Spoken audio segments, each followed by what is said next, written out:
Hello, guys and gals. Firehearth here with The Centurion Project, written by the 8th Day of Night. Chapter 3 Surviving the Night. Journal entry Day 1402.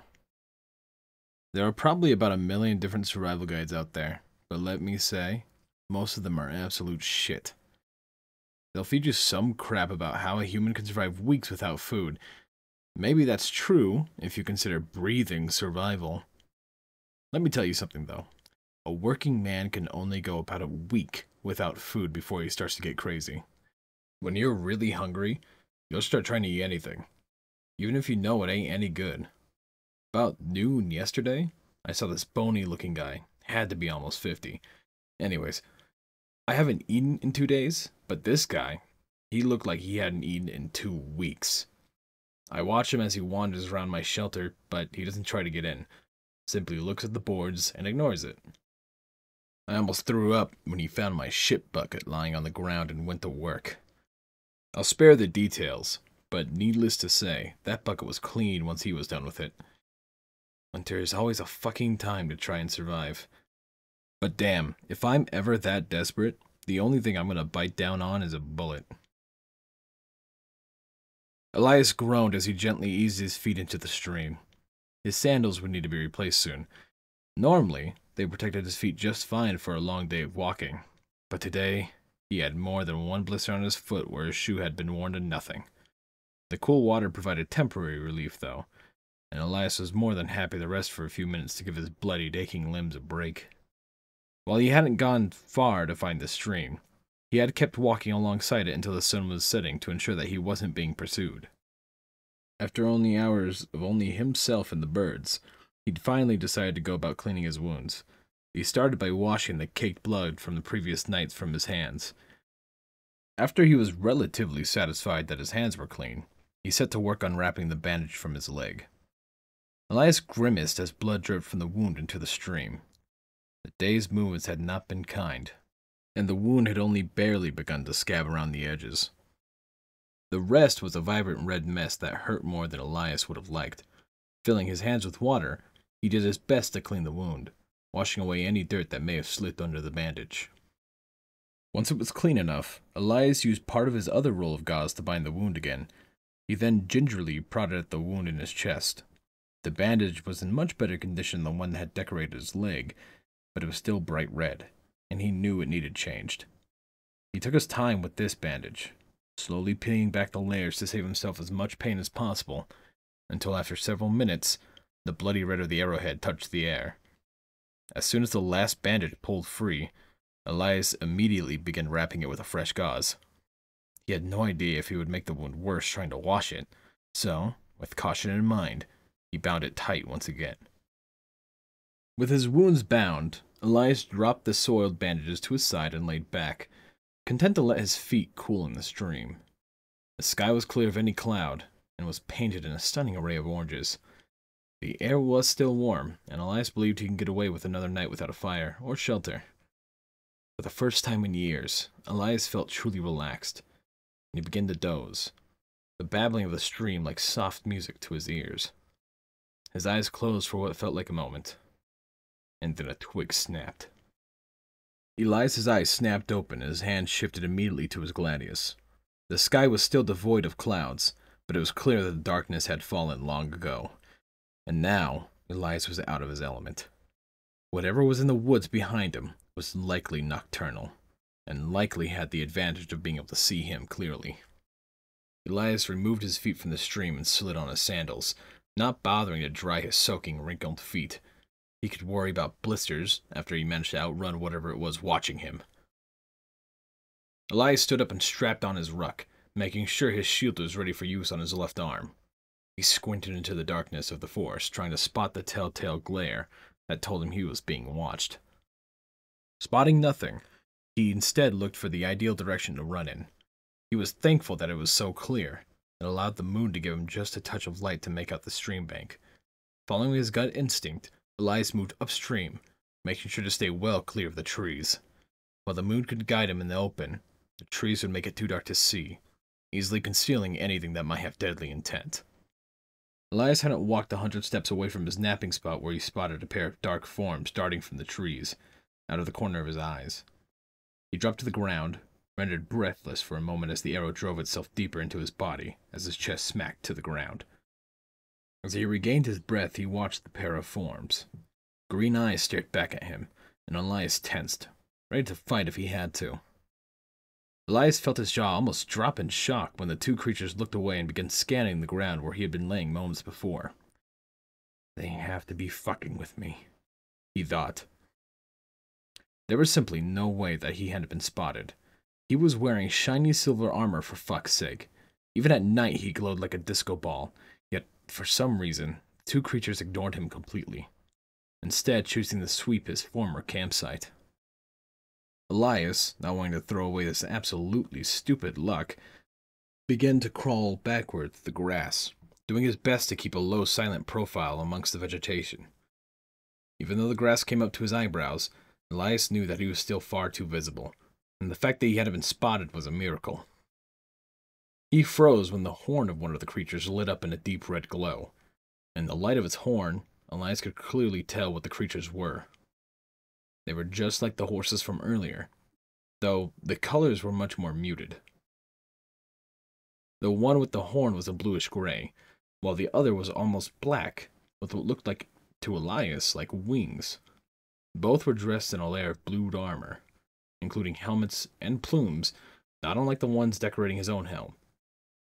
If his memory served, he was staring at a unicorn and a Pterippus, according to Gaelic and Greek mythology respectively, both of which were armed, armored, and actively searching for him.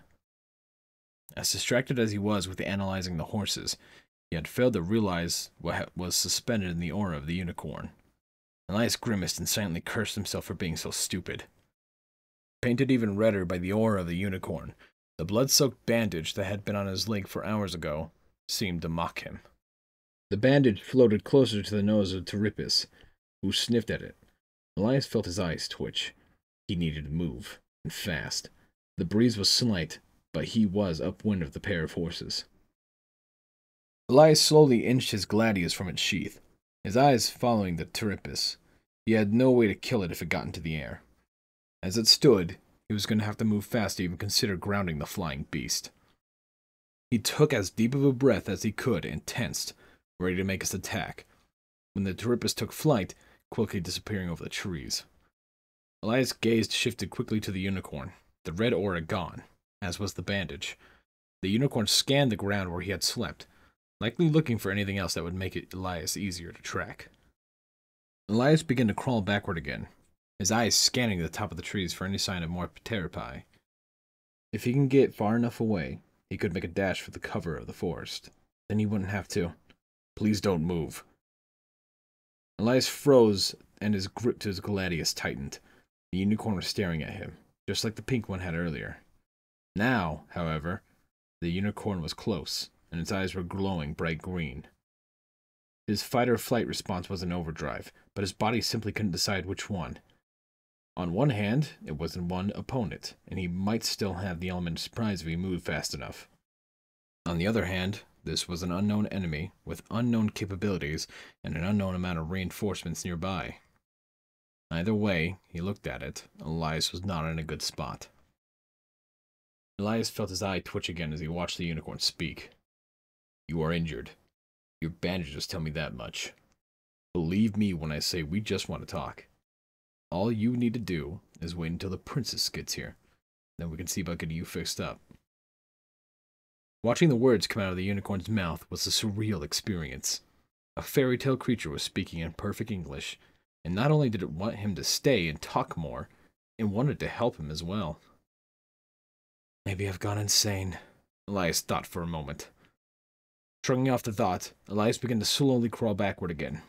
It was idiotic, but maybe the unicorn was bluffing, attempting to flush Elias out of his hiding spot.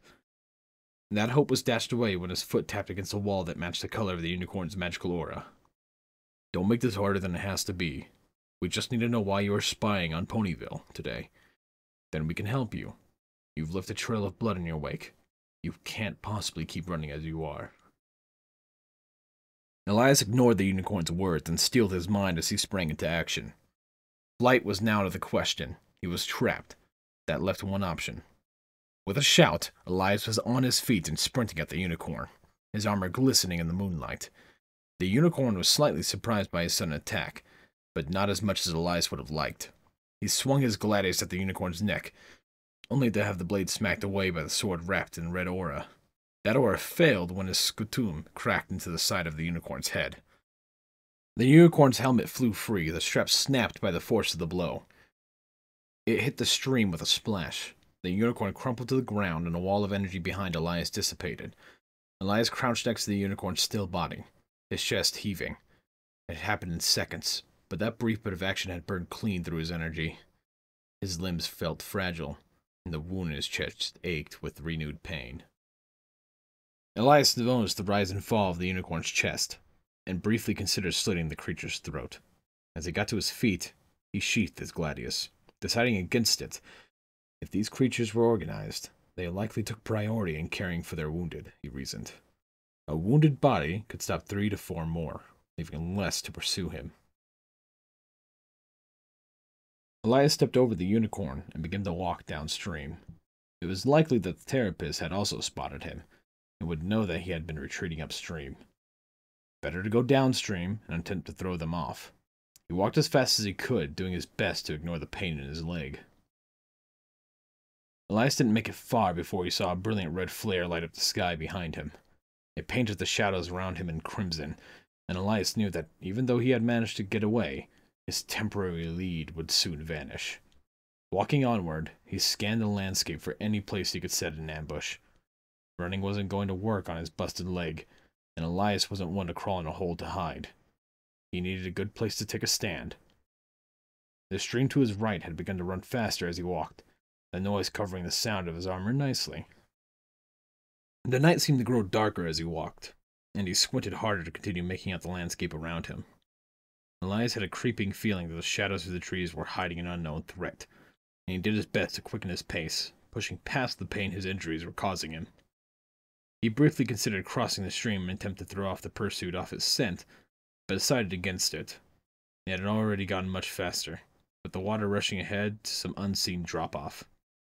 If he stepped into the fast-moving water on his bad leg, he would no doubt be swept away. Paranoid and attentive as he was, Elias was still unprepared when several dark forms peeled away from the trees, their quick and diagonal movement making clear of their intentions. He gritted his teeth as he began to run, doing his best to stay ahead of the sprinting creatures. Elias assumed that they were more of the armored horses, but didn't bother wasting time checking, instead focusing on keeping his balance. His leg was screaming at him to stop, and the healing it had done in the past few hours squandered as he ran. It took mere seconds for the horses to catch up. Unlike the unicorn, they said nothing, and instead seemed focused purely on running Elias down. Elias grimaced as he made a split-second decision and cut the straps to his ruck, letting the heavy bag fall away. The sum total of his life hit the ground, acting as a minor hurdle for those horses who didn't slow down as they leapt over it. Still, without the weight of his ruck on his back, Elias was able to pick up the pace a bit more, keeping just out of the horse's reach. Elias briefly considered turning to throw his scutum at the horses, going so far to even look back to pick out a target, but decided against it. He would need it when the inevitable fight came. While he was looking back, however, he failed to notice that the ground he was running on ended abruptly. He had only an instant to realize his mistake as he pitched over the side of a steep cliff, the thundering of a waterfall echoing to his right. The first hit hurt, his left arm snapping in two as he hit a stone outcropping. The second hit hurt worse as his chest impacted, driving the breath fully from his lungs. The third hit didn't hurt much at all, but was by far the worst of the three, as Elias began to sink, his armor acting as an anchor. Elias clawed desperately at the murky dark water, his lungs already on fire. His luck held out, however.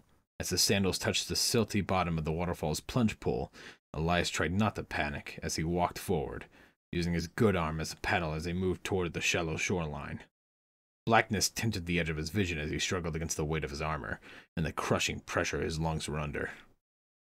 Elias gasped desperately as he flopped out of the water, Using his right hand, he dragged himself forward until only his sandals were still in the water, and then he simply collapsed. Each breath ended with a cough, and Elias struggled to breathe as he hacked up a stream of liquid from his lungs. Funny, he thought. I don't remember swallowing any water. His shield was long gone, likely lost when he broke his arm. Luckily, his gladius had remained in its sheath, meaning he still had at least a bit of protection. On his hands and knees, Elias fell into another coughing fit, this one more painful than the last. Elias tasted blood in his mouth, and he spit out a thick glob of it into the grass. Elias put a hand to his chest as he struggled to take another breath. That's when he noticed the bandage covering his chest wound was gone, and he could no longer feel the tip of the arrow with his fingers.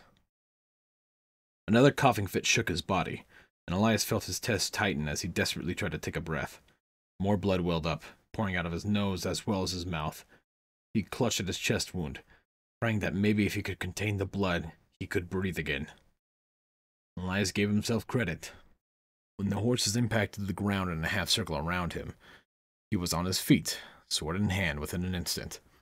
He kept his gladius pointed at the center of the semicircle, ready to strike if any of them got too close for a moment. The change in position allowed him to get half a breath of air before his chest tightened again. With his other arm broken, he couldn't even try to stop blood pouring from his chest, let alone figure out how he was going to remove the arrowhead so that he could breathe again. Time was as short as the amount of air he still had in his lungs, practically non-existent. Maybe it was the shock, the fact he couldn't breathe, or the fact that he was certain that he was going to die. But Elias didn't even flinch when a horse substantially larger than the rest stepped out of the shadows and lit the surrounding area with a blue aura from its horn. While most of the horses were a good foot shorter than he was, this one matched his height at 6 foot even. On any other occasion, Elias imagined that his brain would tell him that this was a leader of some kind. As it stood, all the alarm bells in his head were screaming at him to breathe as his coughing shook his body once again. On the last cough, a spray of blood left his mouth, and he fell to one knee. The large horse seemed to take this as a sign to move forward, which Elias quickly warded off with a growl and a half-hearted swing of his sword. The motion brought out more coughing, and Elias wheezed as he fell on his hands and knees once more. Any attempt to draw breath made him choke, and the spots in his visions were steadily consuming it. Only vaguely did he realize that the horses were talking. "Princess, I really don't think you should get too close to that thing. It's still armed, and clearly does not want help." Elias felt a chunk of flesh fall out of his mouth with the last cough. He managed to get a foot underneath his body, but as soon as he put any weight on it, he collapsed immediately, choking in agony as he rolled onto his broken arm. His gladius fell away, disappearing into the growing darkness. He seemed to remember the moon being brighter. "Captain, it is clear that the creature is in great pain, and is simply scared. As far as we know, it is dying. I will not condemn an innocent creature to suffer in such a manner. Call forth a healer." Elias realized that he was freezing, odd considering how warm it had been earlier. He curled into a ball, cradling his broken arm. He had extra clothes in his ruck, though. He could use those to warm up, get a fire going, the works. It would be a regular camping trip. "Princess, if I may, it has already assaulted a guard, and it was caught spying on several of the elements.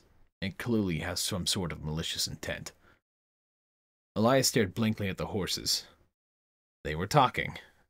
They weren't supposed to be, but they were. The books he read said they didn't. He had never seen one in real life, though. So what did a book know? "Captain, that is enough. Malicious or not, we will not be able to tell if the creature dies. Call forth a healer immediately while I attempt to stabilize it." Elias felt his throat squeak as it searched for air. His chest grew tighter and tighter with each little gasp. It was so cold. He desperately wished it wasn't. Elias felt something roll him onto his back. It was so much warmer.